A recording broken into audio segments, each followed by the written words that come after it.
It's about to be. Let's do it. It's about to be. It's about to be. Let's do it. I know the money, but that's strong. And the hate, but that's long. But the crew, man, we stay on it. Yeah, the crew, but we stay on it. Like a light, I flip the switch. Like a light, I flip the switch. We about to hit. Yo, get it running, I'm about to hit. And then I hit it, running, go all day. Watch me, did I do okay? Listen, I don't really care about the grid. Yo, me and my team about to dip. Game over, little flip. Shut it down, man, go and sit. Headed every day like big crit. Yo, give it to me now, that's it. And then I told my girl, go look at this. And then I told my mom, go look at this. And then I told my dad, go look at this. Welcome to the Be Different Podcast. We are filming, as we always do. We film on Hump Day because this helps us get through the week. This helps us get where we want to go. Be Different Podcast. We are giving you everything basketball around the country, NBA, college basketball. We're going to start off with this segment called Around the World. And Around the World is, all your basketball fans know, what you do in that Around the World game is you go from corner to corner. You make anywhere from 1 to 2 to 3 shots at each spot, depending on how you're playing. And you're going corner to corner. We're working all the way around. That's what we're doing in this segment. I would like at any point for any listeners, Nick, Greg, if you guys want to jump in on this, feel free to. I'd like you to take me on and Around the World. I'd like there to be bets placed. I'd like there to be money on the line. If anybody can beat me in Around the World the first time, I'll give them $500. So $500. I will give them $500. No money on my end? No, $25. So you're expecting to win? Yeah, I'm expecting to win. So I'll do if someone beats me in Around the World, anybody. So anybody out there, anybody. And I'm going to put this on all social media. I'm going to put this on Twitter. I'll put this on Instagram. I'm not afraid to put my talents, my athletic ability, my shooting prowess out there. You know, and I'm talking Steph Curry. I'm talking anybody out there. If you want to challenge me at all, not that he needs the money. He doesn't give a shit about your $500. Well, I know that, but I'm saying I don't care. I don't care if you're the top shooter in high school basketball. I don't care if you're J.P. McCura at Xavier. I don't care if you're Gary Clark over at Cincinnati. Okay, you beat me in Around the World. I'm sure we could figure out how to film this. We can do it outside. We can do it inside. I'm ready to take you as long as the hoop is regulation. I got a regulation basketball. I'm allowed to maybe deflate the ball like Tom Brady and the Patriots. Doesn't matter to me. I win. You got to give me $25. If you win, you're going to get $500. That's the bet. That's the gauntlet. That's what we're doing right now. Should I just call Bill Cunningham and he'll just beat you again and you'll have to give him $500? Wow. So here's the thing with that's good, Craig. And I'm glad that you think that is so funny because part of it is, and it'd be more funny if it was true, but it's actually not true. And just so everybody at home, everybody at home is aware of the situation, Willie Cunningham ended up going 17 out of 20 from the free throw line. I went 18 out of 20 from the three-point line. I heard he had 25 shots. Well, he changed the game, and there was a guy named like DJ Diablo or DJ Diazlo. I'm not even sure if he's at 700 anymore. But Willie made a bet with this guy.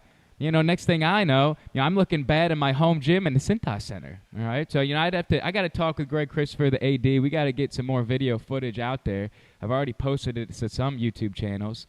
But once again, guys, anybody they want to take on Papa Red, they want to take on B. Scott, Brad Redford, in the Around the World Challenge. You want to do that? Go ahead. I'm ready. You're probably going to give me $25. You're probably going to go home with a loss. You're probably going to go home just feeling a little bit bad about yourself. Okay, is that fair enough? Well, I need to understand Fair here enough. real quick. What is your Around the World rules? All right, Around the World rules. Well, I need to know yours. I understand how I played growing up. How did you play growing up? So, it was just like you start off with like a free throw to open, then layup, and then basically kind of all the way around, and then we bumped out and went 3-point line all the way through, and then half-court shot to finish. Okay. So here's how my rules go. You got 5 spots. You can start in either corner. Doesn't matter to me. So you'll go corner, wing, top, wing, corner, and then go back, corner, wing, top, wing, corner. Okay? At each spot, you have to hit 3 in a row to move on. No Euro steps, right? No. There will be no Euro steps in this game at all. We're completely staying away from the Euro. So you got to hit 3 in a row in the corner. Then you go to the wing. 3 in a row at the wing. 3 in a row at the wing. 3 in a row at the top. So if you make 2 in a row in the corner and you miss, you got to restart. You're at 0. Yeah, I'm not playing you. All right. Okay, so you got to go I'm three in. in a row, corner to corner, and then corner to corner again, 3 in a row. That's a total of, I mean, you guys do the math pretty good. You got to make 30 shots, but every 3 shots are consecutive. So just know that if you want to take me on, just know what you're getting into. So thank you for I just want to make sure clarifying somebody didn't get screwed out of $25. the rules right there. Thank you for clarifying Just making sure. the rules. Greg, do you have any significant questions concerning the Around the World Challenge, or is this I think I'm ready for the around the world challenge. okay? You understand that if you lose, that you owe me $25, I do understand which that. is a half a tank of gas. What kind of truck do you Go to got? go to Chipotle, then you Big meal. Well, I mean, I'm probably gonna get 2 bowls and then a half salad for I agree with the $25. bowl choice. I don't understand why people get burritos. You get so much more in the bowl. I think Yeah, you get yeah, but do you always want that much? Yeah. Do you, most of the time, if you're going to most of Chipotle, the you time better I be can't hungry. get enough Chipotle. You know what I had the other day that was phenomenal? And I'm going to shout him out right now. Moe's in Mason, right by the UC Westchester Hospital. I mean, I was so impressed with Moe's delivery, not only from what they do Wait, from they a customer deliver? service standpoint. No, I'm just saying they deliver as a unit. Oh. I'm saying when I go into the restaurant, they deliver. They say To hi the to customer. you. Welcome to Moe's. Like, as I soon mean, as you they're- walk in. I mean, they got a smile on their face. I mean, McDonald's talks about how, they're going to put a smile on, do that whole deal. Moe's does that. Not McDonald's, Moe's. Moe's Mondays. That's you get guacamole, you get chips, you get your bowl for Yeah. $6.50 and a drink. How can you beat that? And there was I believe when I was there was like a taco, and it wasn't Taco Tuesday. I think it was like Burrito Tuesday or something. It was like a $6 burrito. I mean, you can put anything you want in that thing. They were actually allowing you to add queso with no charge, I believe. So It's if you're off that Westchester exit, please do yourself a favor and go to Moe's. Go to Moe's, and I think they do have a new spice on their chicken. They've done some interesting things with their seasoning. I couldn't pronounce what the seasoning was, but it was like I think it was the Diazlo seasoning or the DJ Diablo seasoning. But it adds a lot of spice to your order. So if anybody wants to do the Around the World Challenge before we really get into some legitimate, serious basketball talks, and you guys are gonna get a great feel really for basketball as a whole after you're done with this right here, we would like you to reach out to me. I'm not going to give you my phone number. I'm actually having some technical difficulties with my phone at this time, so I got to go into Apple today to get a new one. But you can just send it over to the BeDifferentPodcast@gmail.com. Is that fair? That's yeah. fair. Leave a comment. We'll get back to you. I'll be happy to reserve the gym. That will be no problem at all. And remember, $500 if you beat the legendary shooter that is myself, Brad Redford. I just hope there's some high school kid comes out of the woodwork and I just takes would your love money. to see it. His mom can drive him over in a friggin' minivan, and Jimmy can come on out, go into the gym, be there for 3 minutes, and hand out some money to me. You think you're gonna win in 3 minutes? Yeah, it'll be done. I'll do that Jesus. thing. If you're gonna take me out on this, you better do it within 3 times, or you're toast. You're friggin' milk toast. All right, first topic for the day around the world. Nick, I know you're excited because this is a former Kentucky Wildcat, my and I boy. know how much that you my love John boy. Calipari and BBN and that whole deal. But Devin Booker, he's making it happen in the NBA. 4th youngest player to get to 3,000 points. In a game versus Brooklyn this past week, Devin became the 4th fastest player in NBA history to 3,000. Did I say 4,000 points? 3,000. It's 3,000 points. Okay. He did it in the first half bucket over on the left wing, quick one dribble pull up, went up, hit that shot, and this feat puts him in very, very, very elite company, very rare air. The only guys in front of him to do it faster were LeBron James, Kevin Durant, and Carmelo Anthony. Guys, did you see Devin Booker making this much of an impact in the league this quickly? I don't think so. I mean, maybe after last year, he had a 70-point game last year, and then that was by far his most impressive feat until this. He hit the 3,000-point mark, which I didn't see it coming. So Greg did not see it coming. Nick, I mean, of course you have to. You have to see this coming. How do you see it coming? You see it coming because of where he went to school. Like, you think about who he played with, that team. He kind of got overshadowed in college a little bit, playing with Boogie, playing with Anthony, right? Or maybe, no, that was the Karl Anthony Towns team. But you had to kind of see it coming. He was a stud. He was on the team that went undefeated until we don't got to talk last game, right? That was Wisconsin. Oh, that was Wisconsin. Frank the Tank Kaminsky. That was when Sam Decker and Frank the Tank. I hate Frank. Does Frank the Tank even drink? Do we even know if he drinks any alcohol? He might not, but I like the nickname. I hate him. He looks like a halfway decent guy. He ruined my life. No, he ruined my life. He looks like a halfway decent. He looks like a guy you'd like to grab a beer with, maybe. Yeah. If Frank the Tank drinks. I was in Lexington for that game, and so it was a pretty somber night in Lexington. I was at that game. I was in the audience. I was 10th row to see BBN and Kentucky and see that undefeated season just fall and crumble. Really, just crumble. It crumbled right bad. in front of my eyes. It was bad. Yeah, really good team though. Really talented players. That taught Booker, everything, all the life lessons he needed. Oh yeah, it taught Devin Booker the understanding of tragedy. It taught him the importance of putting points on the board. Maybe not necessarily winning games, which seems to happen to a lot of Kentucky players in the NBA. Right? They put up a lot of numbers, but they really don't put a lot of wins on the board. Super I know fair. that's a little bit harsh, but that's true. Last year Phoenix was 24-58. This year doesn't look like they're going to be much better than that. So Devin Booker, you got to think with the numbers that he's putting up, it's only going to get higher and higher and higher. His point totals, his averages are going to continue to sky up. And now with Eric Bledsoe going over to the Milwaukee Bucks, he's going to have even more of a free reign this year. So, I mean, Devin Booker is going to keep climbing up the point charts for a long time. And I think he just turned 21. I saw a picture of his – it looked like he was having a Sweet 16 birthday party. He had a XXX white T-shirt on as well, and then he had a nice little high-cut fade. So maybe I'll figure out who his barber is, and I can get a nice little cut. I mean, honestly, though, you never really thought that Devin Booker was going to be in the same mentioned in the same category, in a statistical category, as LeBron. Durant, honestly. Yeah, I never thought, especially not this quickly. And if Devin Booker wasn't a statistic with those guys, I would think it would be negative. But this is a very positive statistic to be in with the likes of that company. But hats off to Devin Booker. Don't worry about winning any games. Just keep putting those points on the board. Keep cashing those checks. Don't worry about what anybody says on the outside, like me or anybody else. You just keep doing your thing. You're 21 years old. You're making millions. You're putting points on the board. The Phoenix Suns suck, but it doesn't matter. Keep hitting those threes. All right, guys. The Cleveland Cavaliers.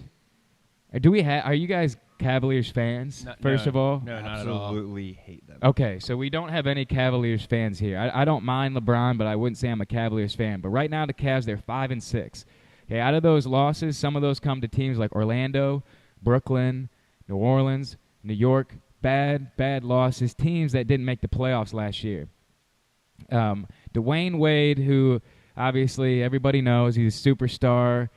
I mean, he looks a little bit rough out there at times. I mean, it looks like he's running in quicksand a little bit. But he actually called out the starting five recently. He said they're not producing properly, kind of tongue-in-cheek. And then Tyronn Lue said that the guy should be embarrassed. What is going on with this team right now? Do you guys have any concerns? Do you feel that this is still a team that can compete for an NBA championship? I think eventually – I think, it's still really early in the season. I don't think you can count any team that – has LeBron James out, but if they don't pick it up on defense, they don't really have a chance. In my perfect world, it is an issue, and that they crumble and they don't win, or they don't get to the Eastern Conference Finals. That's my perfect world, but I just don't see it happening. They're gonna get to the Eastern Conference Finals. The East is so weak, so bad, right? I mean, it's so horrendous, and they're just not any good teams. I mean, the Celtics are 10-2 right now with Kyrie Irving. So I expect them to get to the Eastern Conference Finals.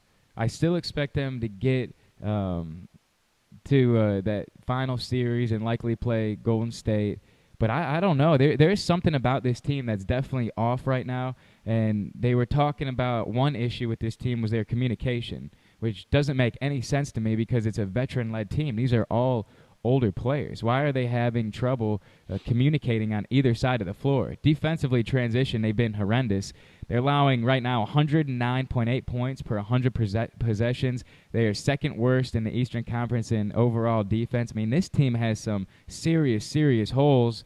And in addition to their defensive problems, they have a coach that is a little bit inexperienced. And I feel like there's times where Tyronn Lue has no idea what he's doing with the lineup, and he doesn't know how to make any in-game adjustments. That being said, it's so early in the season at this time. They're in the Eastern Conference. They have plenty of time to get better. I expect this team to get back to the NBA championship at final series, but I do not expect them to win. I think there's some glaring holes right now that's going to be challenging for them to get corrected.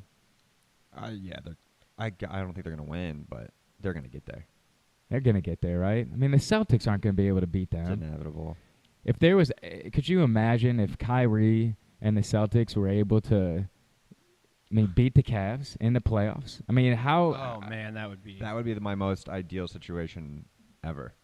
Like, I have so many friends from Cleveland, and we went to school with them, and we went to school in Toledo, and there was a ton of Cleveland fans in Toledo, Indians and the Cavs, and I hate both those teams with a burning passion. And for them to lose to Kyrie, who was their hero that made that Game 7 shot, it would dismantle that fan base. And then after the season, LeBron's probably gone again. So out of that whole deal, well, it'd be a disaster, and Cleveland would just go back to being Cleveland. Cleveland would go back to Cleveland. Pretty much now, the way that this team is set up for LeBron, and when LeBron leaves, it's going to be an absolute disaster. I mean, they have all older players. They don't have any big draft picks coming up. I mean, they're going to have the last pick in the first round now until LeBron leaves. I mean, this team is really only built for success with LeBron. When LeBron's gone, Cleveland probably going back to being Cleveland. It'll be very interesting to see how, once he's gone, how that stadium fills up. It's not. Or doesn't. It's right, not. Exactly. You're going to have to sell tickets like they do at the FC Cincinnati MLS soccer games, and they have to be like $10 for people to get in the arena. That product's going to be terrible without LeBron. Oh, yeah. I mean, it's going to change the entire culture of downtown Cleveland, which right now, awesome. It's thriving. A lot of fun. It's amazing that sports really has that factor to change the culture of a city. I mean, when you go to Cleveland right now, there's excitement, and you've seen a resurgence in Cleveland. I'm not saying LeBron is the sole piece of it, but he definitely is a part of that success. He's a huge cog in that wheel. Yeah. I mean, did you say what? Huge cog in that wheel. Sorry, I thought you. Never mind. Brad. I'm not talking about LeBron's cock. So, because when he was there originally, and then left, there was a law in Cleveland there. Oh, absolutely. There was a law. The decision. God, what an ass. That was the decision. That night was hilarious. I remember watching that. It was the funniest thing. He had all the YMCA kids circled around. What was that? Well, I was bartending that night, and so many Cleveland fans in the bar, and seeing that decision happen and watching their faces and them all saying, I'm going to burn the jerseys. I will never be a LeBron fan again. I don't want him to come back. And then I'm sure they have new LeBron jerseys. Yeah, then he came back and they all bought gold jerseys. Oh, yeah. Costing hundreds of dollars, and they were repping LeBron like nothing happened. Yep. And then when he leaves again, it's going to happen all over again. All over again. Gosh, that's phenomenal. All right, let's move around to another NBA topic. Draymond Green, everybody's favorite player in the NBA, recently got kicked out of a game against Bradley Beal and the Washington Wizards. It was in the first half. The game was at the Oracle Center. Bradley Beal and Draymond Green got into a very weird altercation. It was off of a defensive rebound for Draymond. Kelly Oubre of the Wizards took a three-point shot. And then Beal, Draymond Green, they got tangled up. Next thing you know, you got Beal looked like he slapped Draymond in the face. Both guys went down on the ground. Draymond's green jersey was ripped off. And we know that Draymond is used to getting kicked out of games. But this time it didn't look like it was his fault. Does Draymond deserve any fault for this deal? And overall, what are your thoughts on Draymond Green? Well, I don't think he deserves fault for this one. I mean, that was all on Beal. He started it. Yeah. Someone grabs you like that, you're gonna fight back. And then I love Draymond. I don't Do you feel like you're in a few? Because I feel like Draymond is. I feel like he's one of the most hated Oh yeah, he's basketball players in the entire NBA. he's a villain. But yeah, but I love that. I don't know. 10 disqualifications, 50 technical fouls, number of instances kicking people in the balls. I mean, Draymond Green is one of the most hated players in the NBA. Actually, I grew up about 15 minutes from Draymond, and he always had that kind of fire about him. And I remember when he was like 5th, 6th grade, he was kind of still like a little bit awkward and kind of working into his body. And I was playing on a team with him. The team was called the Roadrunners, and they were out of Saginaw, Michigan. Yes. And we were playing against the a couple guys from Philadelphia that were really talented, a couple of big guys, and Draymond was not playing well at all. And so our coach took him out of the game. Draymond went to the end of the sideline. He wasn't very involved in anything that was going on at all. So there's like a minute 30 left in the game. It's about like a 1 or 2 point game. So we're still in this deal right now. And our coach is like calling for Draymond in the huddle, and we're all circled up. And we're like, Draymond, where the heck is Draymond? And we look at the end of the bench, and Draymond's sitting, and he's got headphones on, he's got his Walkman. He's just listening to music and not paying attention at all to the game. And that's how he is, and he hasn't changed at all. I mean, he's always been like that. He just knew one day I'm going to be in the league and winning rings. He knew. So Draymond Green, the Warriors, they're going to continue to roll. Hated guy, but a guy that in some ways, Nick, you love Draymond Green. Well, I love Draymond because he works harder on the court than most players. He fights hard. His heart's bigger than most players. I don't know. I like that. I think what people like about him, too, on a team of Golden State where it's a bunch of, pretty guys to some degree, the way that they play, and I know those guys probably hate it, but when you think of the Splash Brothers, you think of Steph Curry shooting threes, think of Kevin Durant, you think of Klay, a little soft, but guys that can fill it up.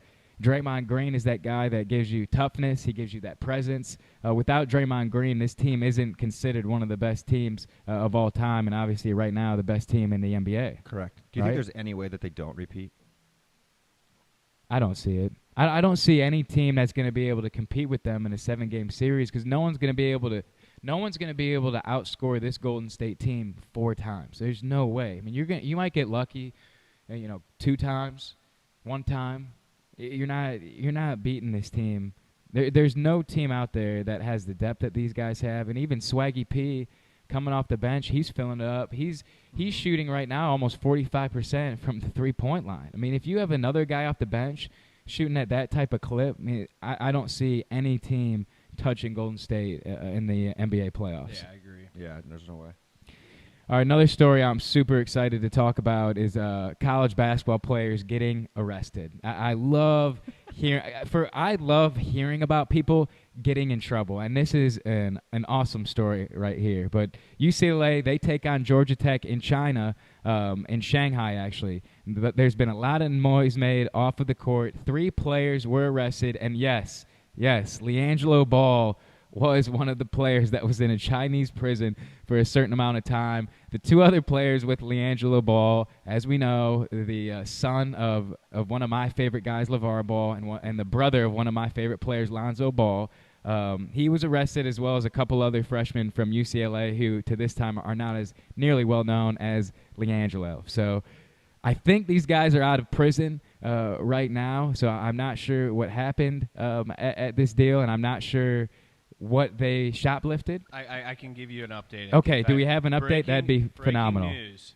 2 hours ago, they made bail, so they are out of the Okay, Chinese we're out of. prison. There we go, man. Okay. LiAngelo is out of prison. Okay, Good. They were questioned about stealing from a Louis Vuitton store, which you can't steal from Louis Vuitton. They have to have tons of security measures. I don't know how they thought they would get away with it. Plus, they are probably, you would think they would stick out a little bit in a Louis Vuitton store, being that they're all 6'5" to 6'8".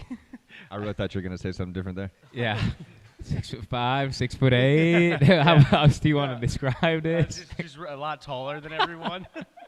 Good, really nice haircuts. Right. They're probably, and I would imagine that when they walked into the store, they were wearing like UCLA jumpsuits Yes, because they yes. probably have no other clothes like on the trip in China. They're probably wearing UCLA gear. Trying to get some Louis though. They're trying to get some. They're just trying to steal Louis in China.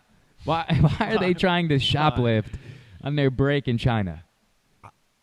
Why are they doing that? I just wish that it was a little bit more old school still, and they got like somebody got their hands chopped off. Like that would have been, I just like the PR disaster would have been amazing. I mean, it still is. It's still a bad look, but it is pretty funny. But being in a Chinese prison, I mean, that's got to be. Yeah, that's It's got to be a scary situation. I mean, that's not like getting arrested here in the States. right. When you get arrested in a Chinese prison, there's a language barrier. I mean, you're an American. It can get a little bit complicated and a little bit dicey. And from what I heard, like the cops came to the hotel and they put all of the Georgia Tech and all of the UCLA players in a room and they questioned everybody and then ended up taking out our boy LiAngelo. I think best. I think our buddy LeVar had some interesting comments about it. Oh, what did he say? This was, I guess, talking about LiAngelo was, he'll be fine, everybody making it a big deal. It ain't that big of a deal.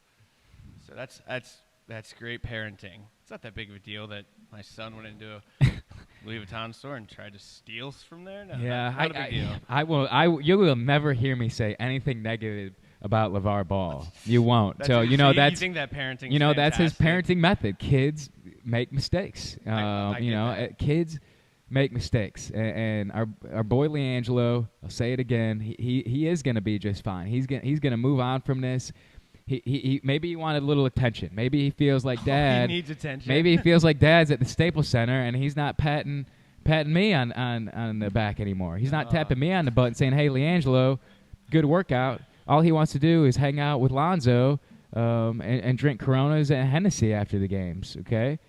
Now LiAngelo. Is that like LeVar's Is that what drinking? LeVar Do you drinks? know this? Coronas? Maybe that's what I like to drink after games or before games. Or Josh Whatever, Gordon. like Josh Gordon style or Ric Flair.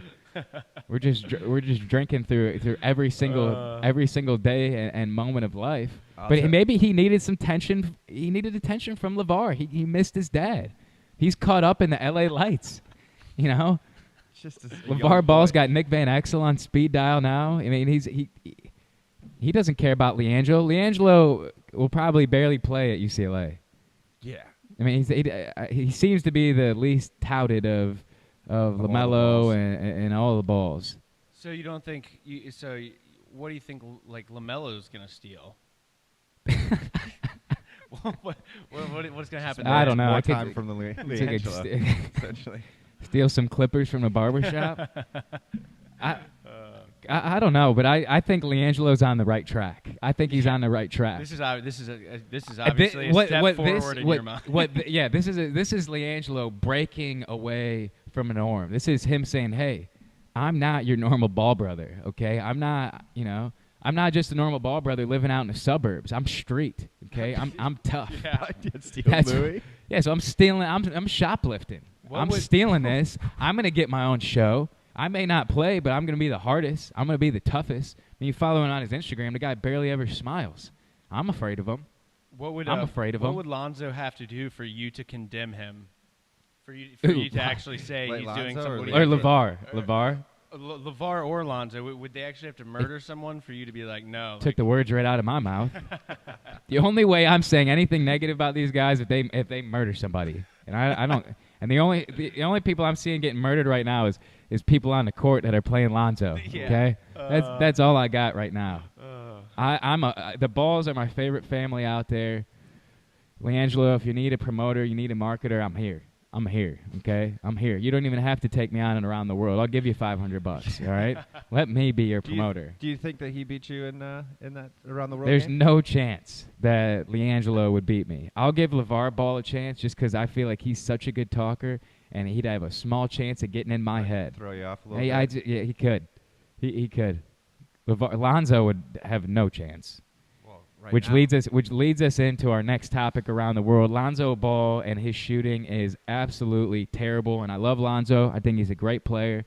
I love the way he facilitates on the court, moves the ball around, but he is one of only 2 starters in the league right now shooting under 30% from the field.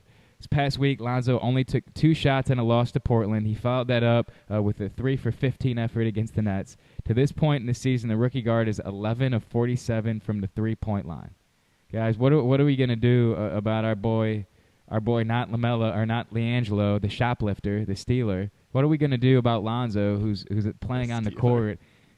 Stealer, great grammar there. What are we gonna do about Lonzo on the court, man? This guy cannot make a shot. I mean, this is becoming a major issue, and there was a lot of talk before the season. Do you change his shot? I mean, it literally goes from like 4 inches over from his left hip, and he like moves his shoulders and his body, and then it goes up from there. It looks horrendous. Yeah, he's got a wild little.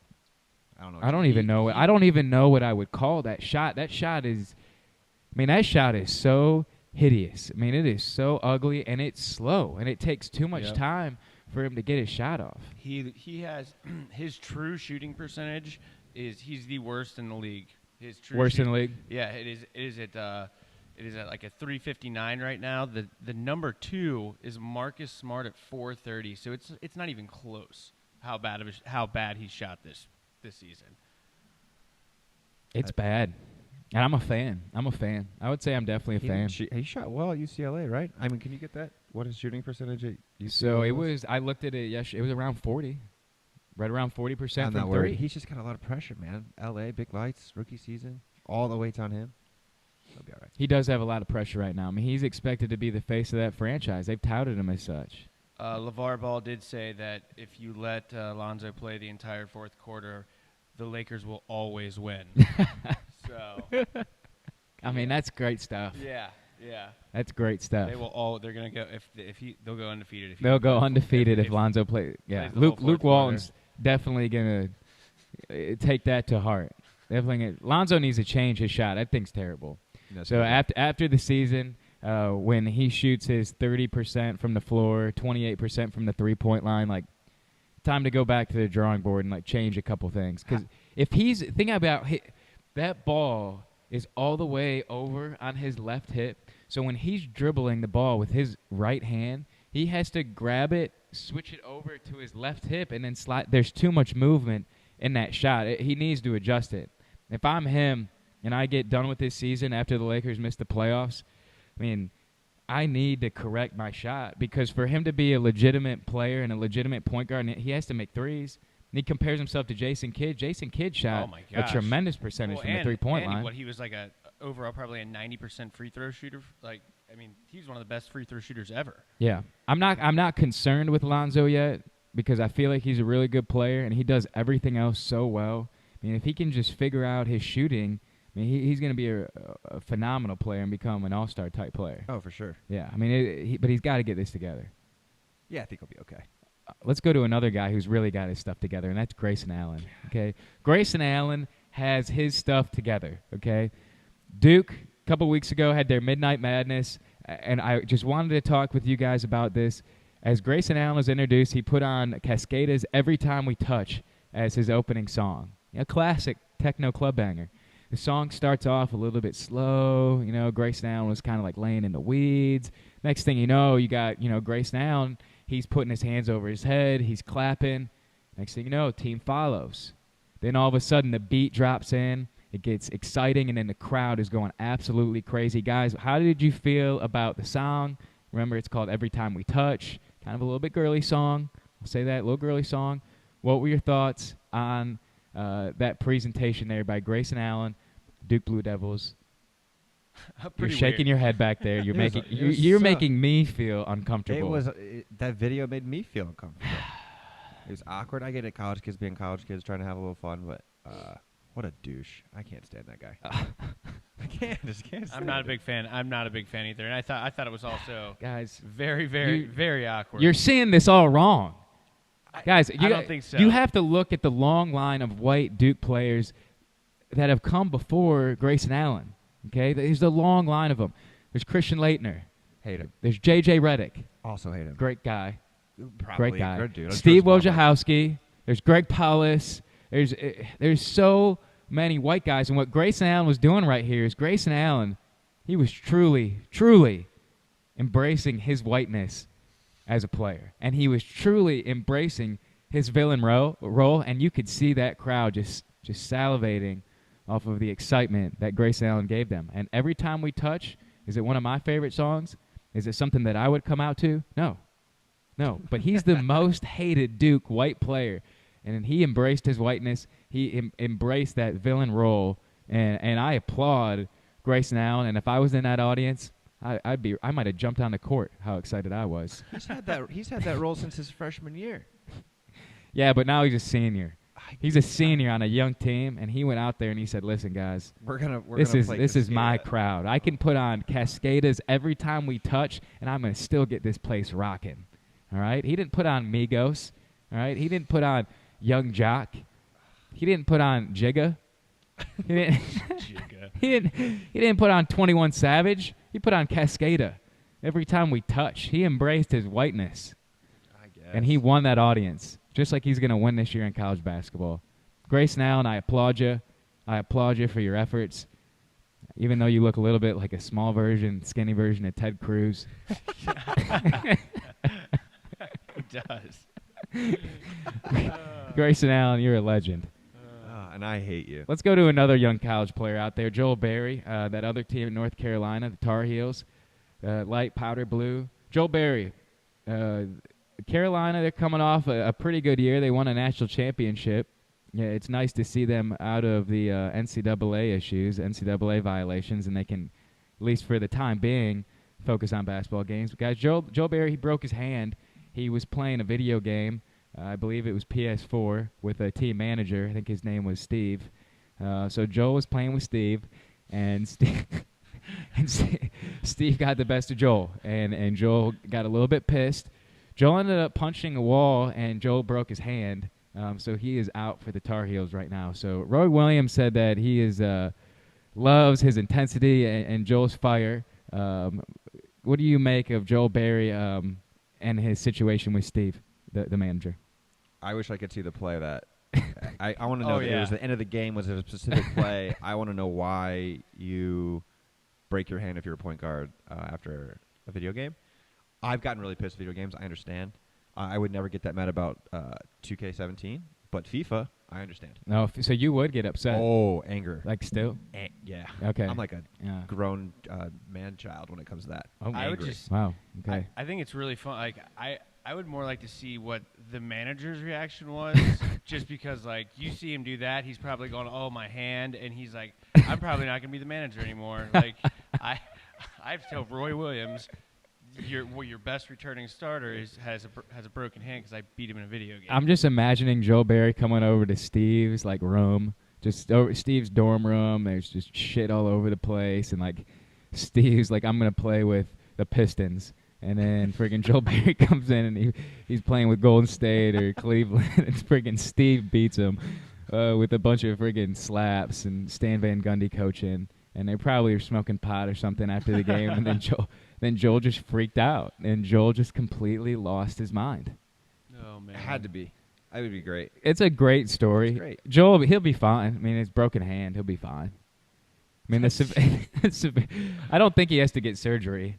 I think a fracture will just heal back up for him. Those bones will come right back together. Yeah, at least he didn't steal any Louis Vuitton. I'm going to say it's safe to say Joel Berry probably won't be playing against Steve anytime soon. No, you think they're still friends? I wonder if Steve got kicked off. Like, what do you do? Like, I mean, Joel Berry is a big-time player. Correct. I mean, he was the most valuable player in the Final Four last year. Like, it's just not like, I mean, he's an important player to this team, and Steve ruined it. How bad? Who's Steve? Like, who is Steve? Can we get this kid's name? Can we talk to him about we need him on the podcast. What happened? Like, what game were you guys playing? I would love to hear from Steve. Because Steve got the best of him. I mean, it was, and most of the time when people react like this, it is like a consistent, like getting beat. So I'm sure Steve was beating the crap out of Joel Berry in NBA 2K or whatever it was. was. Like Mario Kart on N64. I think that would be better if I you're love playing it. Blitz or Mario Kart, just an old school game, because that's really what you get heated about, are the older games. Yeah, because so much luck happens during those things. that's good. That's a great story. That's good stuff. Man, it's awesome. I've never done that, but I'm afraid to break anything. So I've never punched. The only thing I'll punch is a beanbag. Being Yeah, I'm not punching. I mean, I'll punch the air. You know, I'll punch. Gosh, I don't know how. I punch a balloon. A balloon, maybe. Yeah. I mean, I'm not going to punch a Not wall if it's too over close. FIFA, I'm not punching a hard wall. No. No. I'm too smart for that. You know? What if you hit a stud? You know, then you're. Shout out to the carpenter in that dorm for making legitimate walls too. I think. I mean, right. if I punch my dorm wall, like I would break that thing probably. Oh, mine are all cement. Oh, so yeah, you would have broken your hand. Yeah. Mine would have been more than a fracture. Jeez. Guys, can we go local? You guys want to go local for a minute? Let's go local. So you guys are going to the Xavier game on Friday. They play the talented Morehead State Eagles. Yes. Is that correct? Are yes, they an went- Eagle? yes, I saw their mascot, they but it was are like the it's Eagles. like a weird, Is talented the Yeah. adjective you wanted there? They were 14 and 16 last year, but almost 500. Almost 500. Tough league. What league are they in? They're in the Ohio the Valley MEAC, Conference. That's all you that, needed to know. the Oakwood Conference, The Ohio Valley Conference is what they are in. the Ohio Valley. Yes. I don't even know if I've ever heard. Maybe I've heard of it. Well, they have one guy who apparently finished in the top 20 in the OVC in rebounding.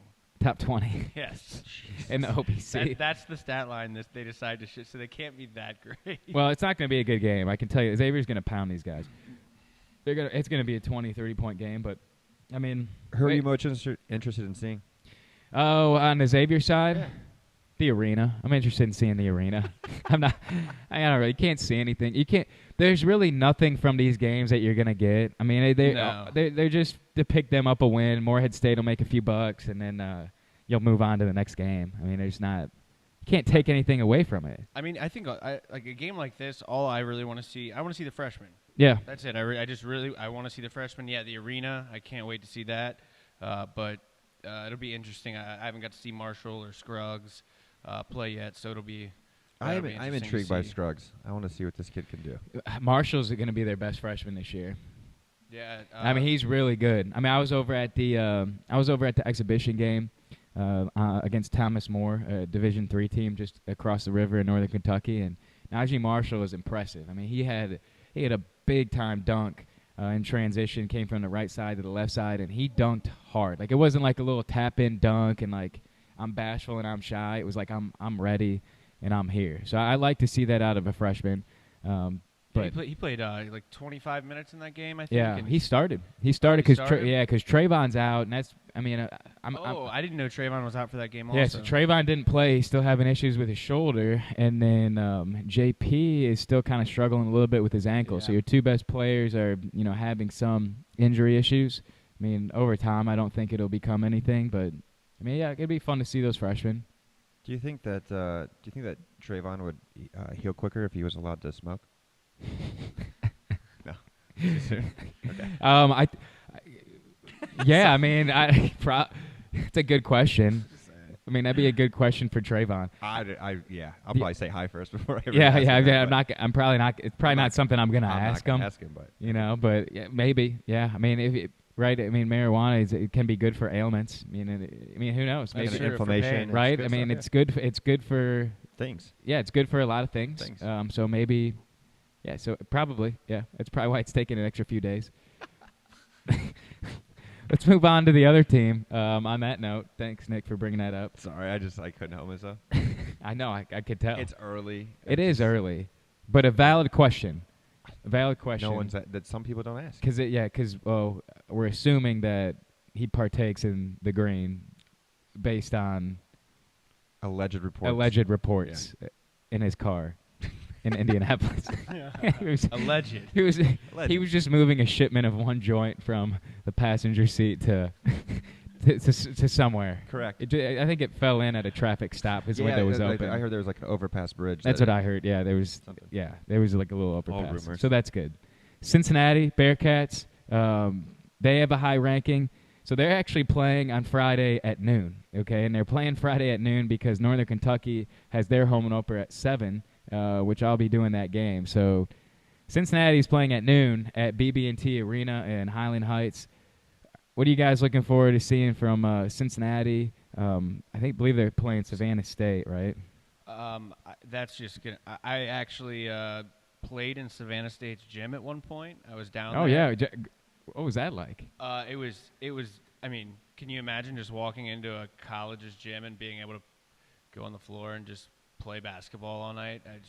So I assume UC's going to crush them if, from what I saw out of their gym, if their gym is Just judging their gym. just judging their gym, if it's equal Judging to their gym talent, 9 years ago. I like that. That makes sense, though. It's gonna be like a 40 or 50 point game. So you're basing your predictions right now based on off of the quality of the gym. Quality I of played gym. in. Yes. And the fact that they allowed me to just walk onto their court and play basketball. There have been worse metrics to judge things. Absolutely. In the Actually great metrics. Thank you. I'm gonna do very scientific. We're definitely gonna do an NCAA tournament bracket, not based on mascots, not based on RPIs, Okay. not based on on strength arena. of schedule. It's gonna be based on who's got the better arena, I think that not campus, strictly arena. I think that would be fun. I think that would be fun. I think we could have a winner right there. We'll mark it down. Mark it down for March. What about any of the players, Greg? Are you interested in any of the players on the Cincinnati team? I mean, it goes back to Kalen Broom. Like I'm sorry, Kalen? Oh, I'm Kane. Sorry. God, I just had to make My sure you mistake. had. My Yeah, mistake. yeah. Sorry. I appreciate the correction, but I want to see how he fits in with the team. I mean, obviously, I think it's just so hard to tell at this point. These are literally, they're almost like practices. Yeah. I mean, I'm more interested. You know, they're going to have a good defense. Mick Cronin's teams always have good defenses. I don't know for the past how many years they've allowed an average of under 60 points a game, which is really impressive. But, for years, they were only averaging 63 points a game, but now last year they're up in the 70s, so they could be even better with Broom. The possibility of an up-tempo offense, right? I mean, that's what Kane Broom, I think, is why he's causing so much excitement for this team. And you're like, how good is Kane Broom going to be? Well, if Kane Broom allows them to play at a quicker pace, I mean, that fan base in Cincinnati is going to be really, really good. And I like the kind of the game that Coach Cronin's playing right now because he's got Justin Jennifer on the right side. He's got Kane Broom. He's bringing Justin Jennifer along right now. But make no mistake, when it gets into winning time and you get into the conference tournament, you get into the NCAA tournament, Kane Broom's going to be playing 30 minutes a game. Right. I mean, that's to me, he's going to be the game changer for this team. Aside from Kane, I mean, just like we talked about with Xavier, you like seeing the new guys. You like to see the freshmen.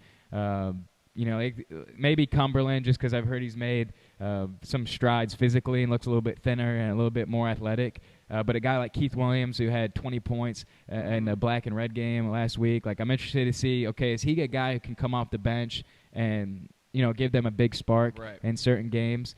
And another thing is, it'll be interesting to see is UC's team, are they designed enough at this point to be able to keep up with Broom? Are their big men going to be able to get down the floor with him, or are they going to, back in the days when Xavier had Matt Stainbrook, sometimes they had to run different kinds of offenses when he was on the floor because it took him longer to get back. But so that's, that'll be interesting to see too. Yeah, it'll be interesting to see how they switch up their packages, right? I mean, they're not going to play the same way when he's in the game, right? At least that's what it seems like they've talked about. I mean, they've had a couple years. He was in the program last year, so he practiced. He knew that system. But I'm sure they have a different setup for him and have a different way for him to play. Because most of the games I went to UC last year, unless it was off of a defensive rebound, like they really don't push that much. No, they try to keep possession and control clock. I mean, they walk the ball up the floor a lot. Like I couldn't stand watching Copain gosh. walk the ball up the floor on every single possession. I mean, this will challenge Coach Cronin, but I think he's going to enjoy it. He's going to have to give these guys a little bit more of a leash. And the best teams in college basketball are the teams that have players that are coaches on the court. When you have the coach-led teams, they're not as good as player-led teams. And so I think on Coach Cronin's part, especially offensively, he's got to allow the players to lead them to what they do. That's where UC is going to take it to another level. But there's no doubt that this team is extremely talented and has the ability to do it.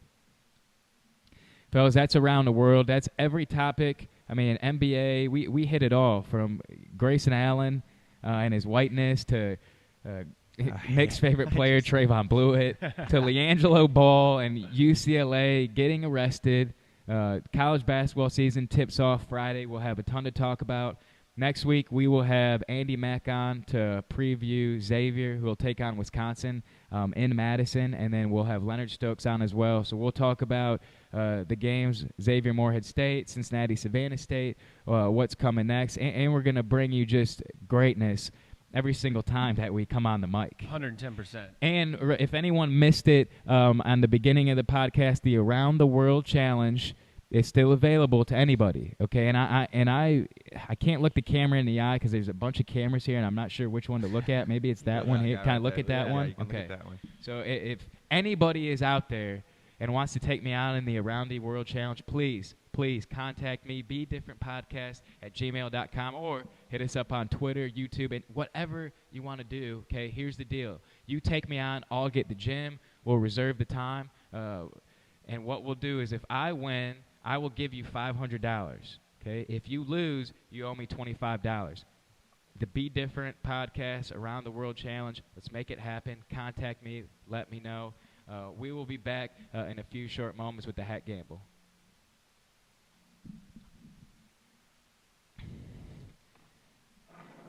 Fellas, it's time for the Hat Gamble. It's one of my favorite times of the podcast, and it's a pretty simple game. So anybody out there that doesn't understand what the Hat Gamble is, I'll do a very, very brief explanation. What we do is we take pieces of paper, very similar to this one right here. The fellas right here, the recruits, Papa Red, B. Scott. We put them up, and then we pick them out, and then we talk about a topic. So we're each going to talk about one today. Today it was about matchups. Okay, it was all about matchups. You can match up teams, players, whatever you wanted to do, like a dream matchup that you would like to see. Could be college, could be NBA, anything basketball. Greg, I would love for you to start. You just look like you're ready to get yours off your chest here. There we go. I am so ready now. The Bulls versus the Warriors. The 72-10 Bulls versus the 73-9 Warriors. I don't know if that's how they ended up as far as like it's got to be pretty close, I would have to say. So Jordan, the best Jordan Bulls team versus Golden State. Yes, pretty much. It's a generational. I mean, it's a gap tough too. question, So right? what year is that? Do we know exactly what year the set was? It 90? We'll say 96, 96. 96, 97. Okay, I think. I'm gonna Back to back like Jordan 96, 97. Yeah. I don't know. I think it's tough not to pick Mike. It's really tough not to pick Mike. But the way that that Golden State team scores, Yeah. I don't know. You know, the matchup I would be most interested to see in that series would be Dennis Rodman and Draymond Green. Oh, yeah, that'd be amazing. Wouldn't that be amazing? That would be good stuff. I mean, those two guys battling, hitting each other. well, and you I mean, that would be pretty cool. Then you got Pippen. Pippen's probably guarding Durant. Yeah, Pippen and Durant. Pippen, Durant would be great. Michael is gonna Michael, who would he guard? He'd he probably would guard just sack up and guard Steph. I think. Steph. I would. Yeah. Yeah, Or would I he would guard think you'd have Clay? to. Or would he guard Well, Clay? it depends on what kind He of might- night Michael's yeah, trying 'cause to have. Your point guard might have to get Steph. Because if you got Pippen on KD, you got Jordan matched up on Clay. I mean, Steph's your smallest player. I mean, you'd probably have to put your point Or guard. do So you they think- Steve Kerr. Oof. Steve Kerr guarding Steph Curry. Which is hilarious to think about in general. I mean, Steph Curry would roast Steve Kerr. yeah, but Steve would just put him on the bench and then he wouldn't be able to play. That's true. Yeah, I don't know. That'd be tough. I think I'd have to give the edge to the old triangle offense, right? I think Phil Jackson. You have to. Triangle. All right, so we got one for Chicago. I cheated a little bit. Were you looking he- stuff up yeah, on he a ran computer? Did you want I- to say? I mean, we were over here talking about I was- matchups and Rodman and Draymond Green, and you're over there scheming and Googling. You guys are Deep talking analytics. about you Gosh. guys are making opinionated statements where I'm over here trying to use a scientific formula to get the correct answer, so I know I'm right. Because Greg's so scientific all And the I've- time. Very scientific. In this algorithm I did not make, but is available to me online, I ran this game 7 times. So I'm gonna go with the Bulls winning that series 4-3. That makes me feel Okay, better about well, my decision. I disagree with your algorithm. I disagree with both of your results. You feel the Bulls are going to win this. Golden State is the best offensive team that I've ever seen. I've watched them play so much, not as much as the Bulls. give me a second, and then I'll let you chime back in. I appreciate you raising your hand, though. I didn't want to cut you off. Golden State has too many perimeter players for Chicago to be able to keep up. I mean, and you have a closer in Kevin Durant that's going to be able to finish that game. I mean, I like the Golden State Warriors. I just don't see the Bulls being able to stop them defensively and then in turn not being able to keep with them on the offensive side. Now I'm done. 2 questions. Yeah. What is like one of the biggest cliches in all of sports? Trust the process. It's a good one. That But I was is a going to good say one. defense wins championships. Yeah. And I just think, and you got Michael. I don't know. Okay. I mean, we'll never know. Defense used to No. win championships. Now offense does.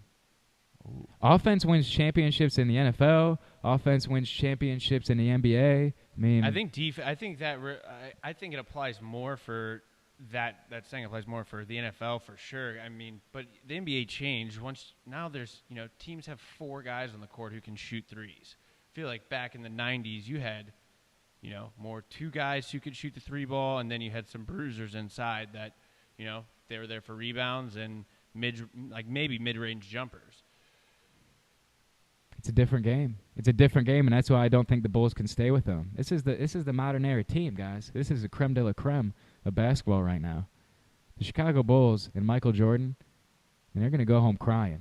And Jordan's not going to be crying with the NBA trophy in his hand.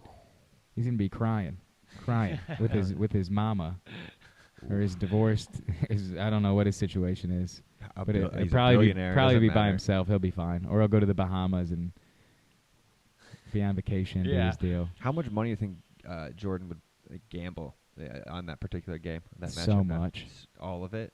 I would love to party with gamble with Jordan. I want to do anything with Michael.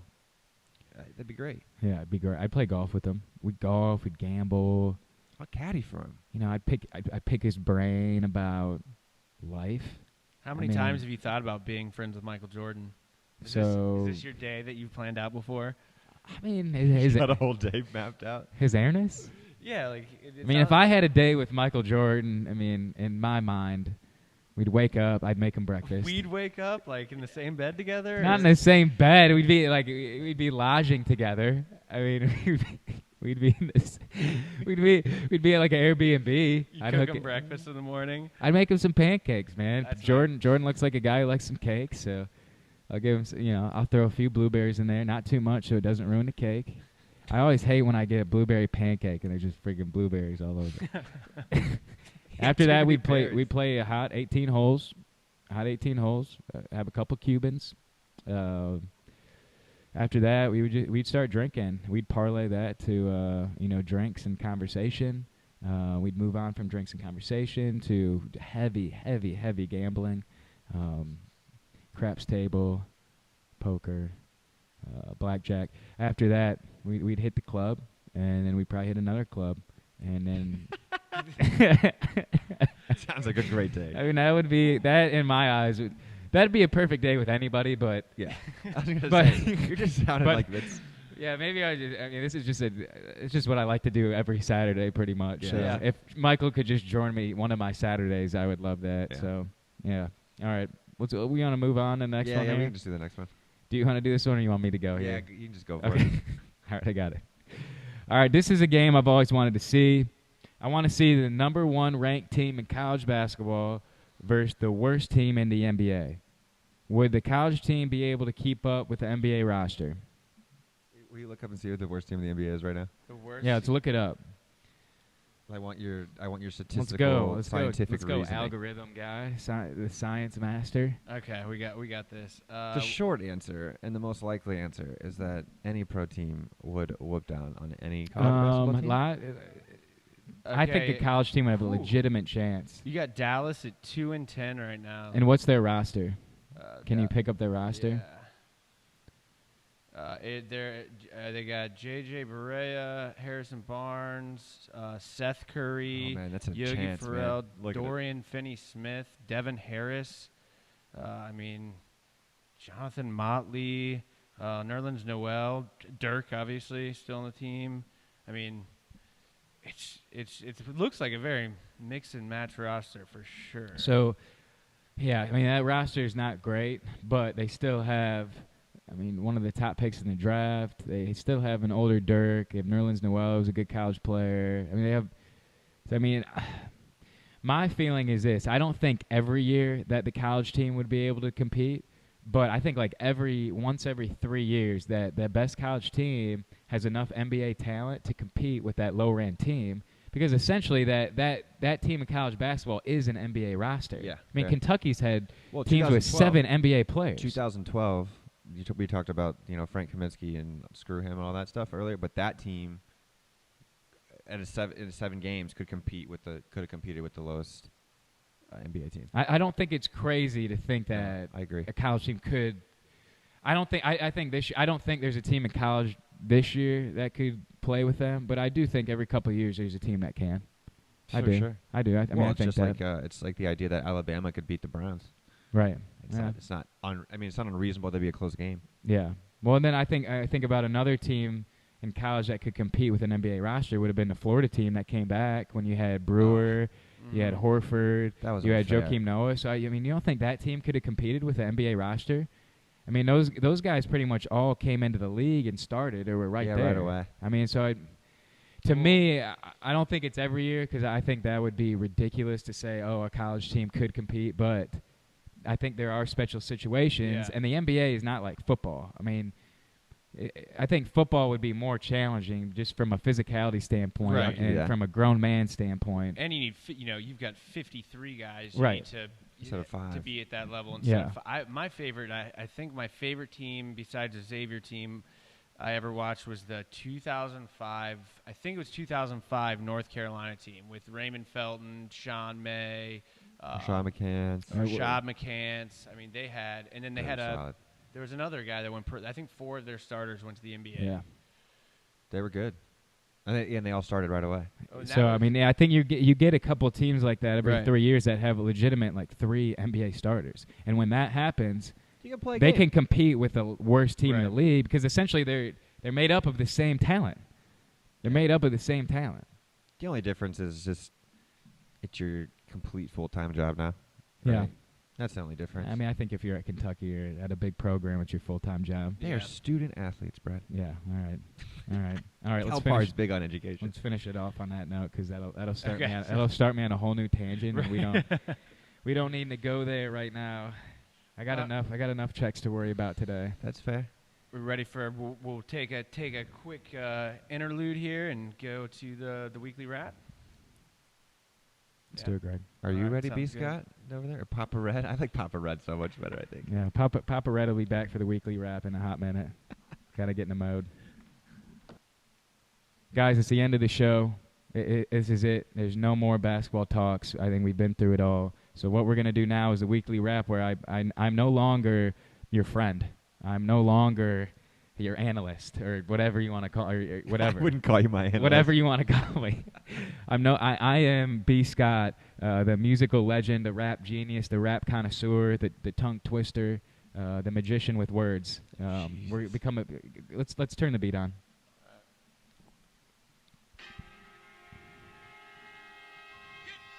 Yeah. Causing havoc in the 513. White boy shooting from the X, well that's me, yeah. Number 12, deep range, all threes. I'll get that net singing like I'm Nick Lachey on the keys. So smooth like I'm in 98 degrees. It's crazy how I'm spitting. I might make it freeze, please. She been talking, but she couldn't handle these. Just ask Willie when he hits the left, please. Now can you come up with another solution? I mean, it's coming out your mouth, but it smells like pollution. Listen, I've been summoned to give you execution. Until the end, the resolution, verbally, critically. I guess that we'll just wait and see. It's him or me, the enemy, but I just want my destiny, man. Popping bottles, man, I'm going to the top. Unlike Andy Dalton, who was born to just flop. Andy, I'm sorry that I put you in the line, but that 4th and 2, man, it blew my mind. I mean, you ended the game. So here comes a roast, so bad that Pittsburgh gave you a toast, man. Shades on next to AB acting crazy. Not giving Green a chance, is just lazy, man. What's been going on? It seems a little hazy for that type of money. Man, they should have just paid me. Sometimes you gotta get it off your chest, and sometimes you just don't pass the test, and sometimes we all forget to flex. As for me and the recruits, we on to the next. Be different, we the best. Yeah, that's it, guys. The weekly wrap. We'll Love be it. back next week. Make sure you guys check in.